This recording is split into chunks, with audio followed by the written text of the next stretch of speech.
Values Education 7 Quarter 2 Learning Competency 7C na isasakilos ang sariling paraan bilang bahagi ng pagtupad sa tungkulin ng pamilyang kinabibilangan sa bayan. Ang tungkulin ay tumutukoy sa mga responsibilidad o gawain na inaasahan sa atin na dapat nating magawa o matupad sa sarili, tahanan, paaralan at bayan. At kung ito ay hindi natin matutupad o magagawa, may maidudulot itong masama o negatibo. Kaya sa araw na ito, isasakilos ninyo ang inyong sariling paraan bilang bahagi ng pagtupad ng tungkulin sa bayan ng pamilyang inyong kinabibilangan. Pangkatang gawain. Ang klase ay hahatiin sa 4 na pangkat. Pangkat 1, kabutihan. Pangkat 2, katiwasayan. Pangkat 3, kapayapaan. Pangkat 4, kaunlaran. Bawat pangkat ay pipili ng isang gawain mula sa iba't ibang gawain na pagpipilian. Ipepresenta sa klase ang napiling gawain. Pangkat 1, kabutihan. Roleplay. Magpakita ng senaryo kung saan ikaw ay kasama ng iyong pamilya sa pagbo-volunteer upang tulungan ang mga nasalanta ng kalamidad. Poster. Gumawa ng poster na nanghihikayat sa mga tao na maging mabuti at mapagmalasakit. Vlog.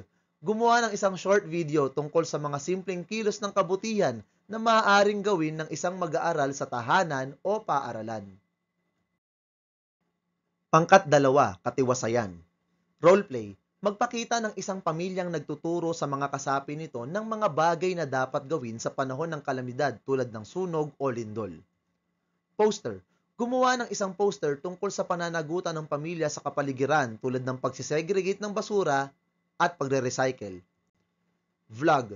Gumawa ng safety tips at home vlog tulad ng paglalak ng pinto, kaalaman sa paggamit ng fire extinguisher at basic first aid. Pangkat 3, kapayapaan. Roleplay. Magpakita ng senaryo kung saan ang pamilya ay inaayos ang kanilang hindi pagkakaunawaan sa mapayapang paraan. Poster. Lumikha ng poster na nagtataguyod ng kapayapaan at paggalang. Vlog. Gumawa ng isang short video ng mapayapang paraan ng pag-aayos ng pagtatalo ng magkapatid o magkamag-aral. Pangkat 4, kaunlaran. Roleplay. Magpakita ng senaryo kung saan ang pamilya ay tumutulong o sumusuporta sa pag-aaral ng isang kasapi ng pamilya. Poster. Lumikha ng poster tungkol sa kahalagahan ng edukasyon. Vlog. Gumawa ng isang short video tungkol sa kahalagahan sa bayan ng pagsuporta sa mga produktong lokal. Kung ating susuriin, ang pagpapahalagang nais linangin sa atin ng ating aralin tungkol sa pagtupad ng tungkulin ng pamilya sa bayan ay ang pagpapahalaga sa nasyonalismo o nationalism. Ano ba ang nasyonalismo? Ang nasyonalismo ay pagmamahal sa sariling bansa at pagtutulungan para sa pag-unlad at kagalingan nito.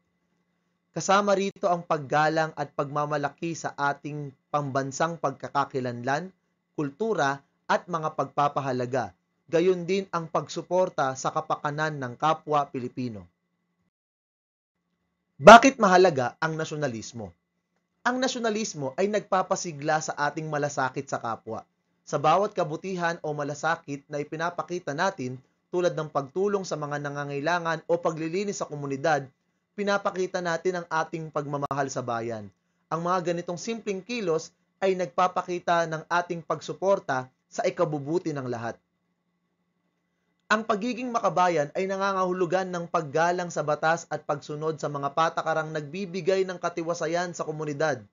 Ang disiplina sa pagsunod sa mga batas ay mahalaga sa pagpapanatili ng kaayusan, na mahalaga para sa isang tahimik at ligtas na pamayanan.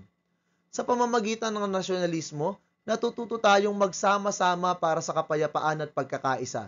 Kung may pagkakaisa at respeto sa isa't isa, mas madali nating naiiwasan ang hidwaan at natutugunan ang mga suliranin ng komunidad ng may pagkakaunawaan. Ang kapayapaan sa ating bayan ay mahalaga para sa ating lahat.